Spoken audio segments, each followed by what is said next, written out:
మీ ఎలాంటి వ్యాపార ప్రకటనలకైనా వెంటనే మా ఛానల్ సంప్రదించండి. ప్రేక్షకులందరికీ నమస్కారం. ఈరోజు మన స్టూడియోలో సుప్రసిద్ధ జ్యోతిష్య వాస్తు పండితులు బ్రహ్మశ్రీ డాక్టర్ నాయకండి మల్లికార్జున శర్మ గారు ఉన్నారు. సో కర్కాటక రాశి వారికి అక్టోబర్ మాసం ఏ విధంగా ఉండబోతుందో గురుగారిని తెలుసుకుందాం. నమస్కారం గురుగారు. నమస్కారం అండి. సో అక్టోబర్ మాసం గురుగారు కర్కాటక రాశి వాళ్ళకి ఎలాంటి పరిస్థితులు ఎదురవుతాయి, ఓవరాల్గా ఎలాంటి జాగ్రత్తలు పరిహారాలు తీసుకుంటే బాగుంటుంది? తప్పకుండా. ఓం శ్రీ గురుభ్యో నమః. ఓం శ్రీ మహాగణాధిపతి నమః. ప్రేక్షకులందరికీ కూడా విజయదశమి దీపావళి శుభాకాంక్షలు. కర్కాటక రాశి వాళ్ళకి అక్టోబర్ మాసంలో ఏ విధంగా ఉంది, గ్రహగమన గతులు ఏ విధంగా ఉన్నాయి, గ్రహ సంచార వీక్షణం ఏ విధంగా ఉందో ఒకసారి తెలుసుకుందాం. ముఖ్యంగా ఏ గ్రహాలు ఏ రాశిలో సంచరిస్తున్నాయో తెలుసుకుందాం. మిథున రాశిలో అక్టోబర్ 18 వరకు కూడా గురువు, ఆ తర్వాత గురువు కర్కాటక రాశిలో అతిచారంతో సంచారం చేయటం జరుగుతుంది. అక్టోబర్ 3 వరకు కూడా మీనరాశిలో శని రుజుమార్గంలో ఉన్న గ్రహము వక్రగతిలో శని మీనరాశిలో వక్రస్థితి అనేది పొందటం, రాహు కుంభరాశిలోను, అలానే కేతు వచ్చే సింహరాశిలోను, శుక్రుడు సింహ కన్యా రాశుల్లో సంచారం చేయటం, అలానే రవి కన్యా తులారాశుల్లో సంచారం చేయటం, బుధకుజులు తులా వృశ్చిక రాశిలో సంచారం చేయటం జరుగుతుంది.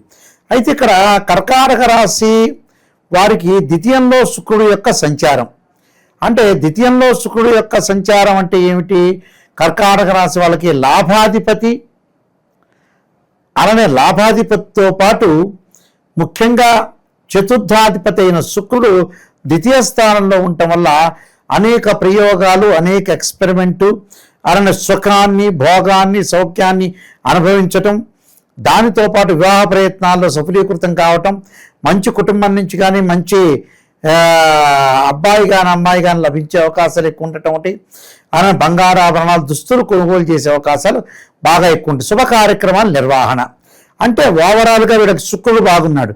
శుక్రుడు బాగున్నప్పుడు శుభ కార్యక్రమాలు నిర్వహణ చేసే అవకాశాలు బాగా మెండుగా ఉంటాయి.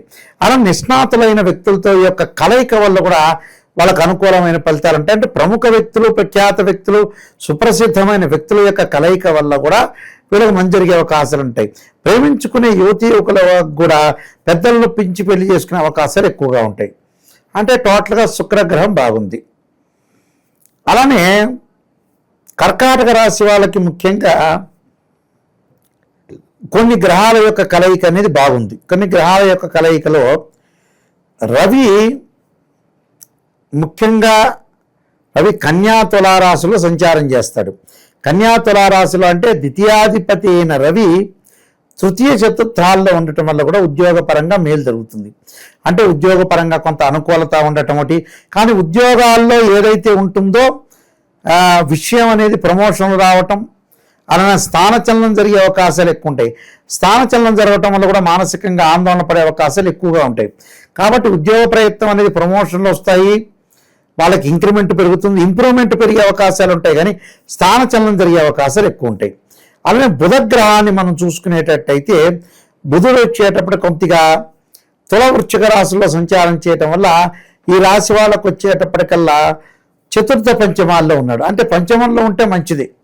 అంటే ఏ వ్యాపారం చేయాలన్నా ఏం చేయాలన్నా వాళ్ళు చేయాల్సింది 15వ తారీఖు తర్వాత చేయటం మంచిది. 15వ తారీఖు తర్వాత చేస్తే కొద్దిగా మేలు జరిగే అవకాశాలు ఎక్కువ ఉంటాయి. అంటే బుధుడి యొక్క ప్రభావం వల్ల. అలానే ముఖ్యంగా మిగతా గ్రహాలు మనం చూసుకుంటే కుజుడి యొక్క ప్రభావం ఏ విధంగా ఉండబోతుంది చూసుకుంటే ఇక్కడ వీళ్ళకి వచ్చేటప్పటికల్లా దశమాధిపతి అయిన కుజుడు ఈ కర్కాటక సింహం కన్యా తుల వృశ్చిక రాశిలో ఉండటం వల్ల కొంత సంతానపరంగా ఇబ్బందులు కలిగే సూచనలు, సంతానం డెవలప్మెంట్ చెందట్లేదనే ఆలోచన సరళలు బాగా పెరిగిపోయే అవకాశాలు ఉంటాయి. అదే కుజుడు 6వ స్థానంలోకి వస్తాడు. అంటే కర్కాటకం, సింహం, కన్యా, తుల, వృశ్చిక స్థానానికి వస్తాడు. అంటే 5వ స్థానంలో వస్తే కూడా పెద్దగా అనుకూలంగా ఉండదు అని అర్థం. అంటే చతుర్థ పంచమాల్లో ఉంటే పెద్ద ఇబ్బందులు కలిగే అవకాశాలు ఉంటాయి. కానీ కొద్ది జాగ్రత్త పడి ముందుకెళ్ళటం చాలా మంచిది. అలానే ఈ రాశి వాళ్ళకు వచ్చే శని యొక్క ప్రభావం ఏ విధంగా ఉండబోతుంది? శని వక్రగతిలో ఉన్నాడు. వక్రగతిలో ఉండటం వల్ల ఆరోగ్యపరంగా ఇబ్బందులు రాకుండా చూసుకోవాలి. రాహు వల్ల కూడా ఆరోగ్యపరంగా ఇబ్బందులు కలిగే అవకాశాలు ఉంటాయి. దీర్ఘకాలిక వ్యాధులు రాకుండా, వ్యాధులు ఉన్న వాళ్ళు కూడా కొంత జాగ్రత్తగా ఉండి దానికి కొన్ని పరిహారాలు చేసుకొని ముందుకెళ్ళటం అనేది చాలా మంచిది.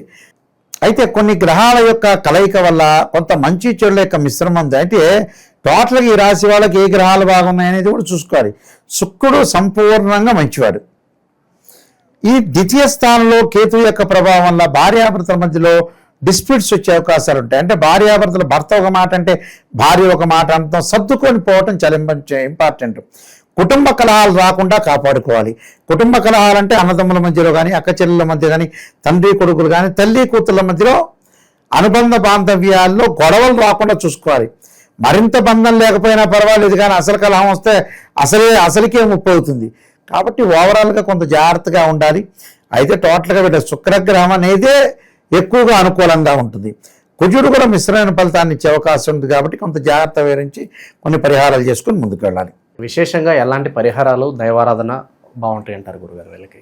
వీళ్ళు దత్తాత్రేయ స్వామి యొక్క పాలన చేసుకోవాలి. దత్త కవచాన్ని, అలానే శనగలు దానం చేయాలి. శనగతో చేసిన గుగ్గిళ్ళు ఏదైతే ఉంటుందో దేవాలయంలో ప్రధాన అర్చకులు ఇస్తే వాళ్ళు వితరణ చేసే అవకాశం ఎక్కువ ఉంటుంది. అలానే శని, కుజుడు, రవి యొక్క అనుగ్రహం కూడా ఉండాలి. రవికి ఏమో సూర్య నమస్కారాలు చేయటం, సూర్యగాయత్రి మంత్రం చేయటం, ఓం తత్పురుషాయుధే మహాసేనాయుధమే తన్నో షణ్ముఖ ప్రచోదయతనే కుజుడు యొక్క మంత్రాన్ని, దాంతోపాటు రవి యొక్క మంత్రం కూడా ఉంటుంది. ఓం ఆదిత్యాయుధే సహస్రకిరణాయుధమే తన్నో సూర్య ప్రచోదయాత్ అనే మంత్రాన్ని చదువుకోవాలి. అలానే శని యొక్క ప్రదర్శనలు చేయటం వల్ల కూడా వీళ్ళకి మంచి జరిగే అవకాశం ఖచ్చితంగా ఉంటుందండి. ఇక్కడ ఈ రాశి వాళ్ళకు వచ్చేటప్పుడు కర్కాటక రాశి వాళ్ళకి మెయిన్ ముఖ్యంగా శని వక్రస్థితిలో ఉందని అనుకున్నాం కదా. ఈ శని వక్రస్థితిలో భాగ్యస్థానంలో ఉండి వక్రస్థితిలో ఉండటం వల్ల ఆరోగ్యపరంగా ఇబ్బందులు రాకుండా శివుడికి, పరమేశ్వరుడికి నువ్వుల నూనెతో అభిషేకం చేయాలి. అంటే ఆయుష్ కలుగుతుంది, అంటే మంచి ఆయుష్ లభించే అవకాశం ఉంటుంది. కాబట్టి శని యొక్క ఆరాధన చేయాలి, శని ప్రదక్షిణాలు చేయాలి. శని హోరలో ఈ అభిషేకం చేసుకుంటే ఇంకా విశేషమైన ప్రాధాన్యత అనేది బాగా ఎక్కువ వస్తుంది.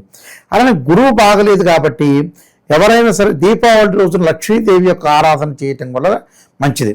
లక్ష్మీదేవి యొక్క ఆరాధన చేయటం మంచిది. ఆ రోజు కూడా కుదరలేదు అనుకోండి, గురువారం రోజున అలక్ష్మీ పరిహారం అని మహాదేవే చౌద్ని విష్ణుపత్ని ధీమే తన్నో లక్ష్మి ప్రచోదయాత్ అనే మంత్రాన్ని చక్కగా చదువుకోవటం వల్ల కూడా వీళ్ళకి మంచి జరిగే అవకాశాలు ఉంటాయి. అంటే కొన్ని మన చేతుల్లోనే ఉంటాయి. ఆ చేతుల్ని ఎక్కడ మనం అది రిప్రజెంటివ్ చేయాలనే తెలవాలి. ఎక్కడ సరైన బుద్ధిని ఉపయోగించాలనే పాయింట్ మీద తెలుసుకుంటే ఓవరాల్గా మనకు మంచి జరిగే అవకాశం ఖచ్చితంగా ఉంటుంది. ఓవరాల్గా ఈ రాశి వాళ్ళ పరిస్థితి ఈ మాసం ఏ విధంగా ఉండబోతుందో చాలా బాగా వివరించారు. ధన్యవాదాలు. నమస్కారం.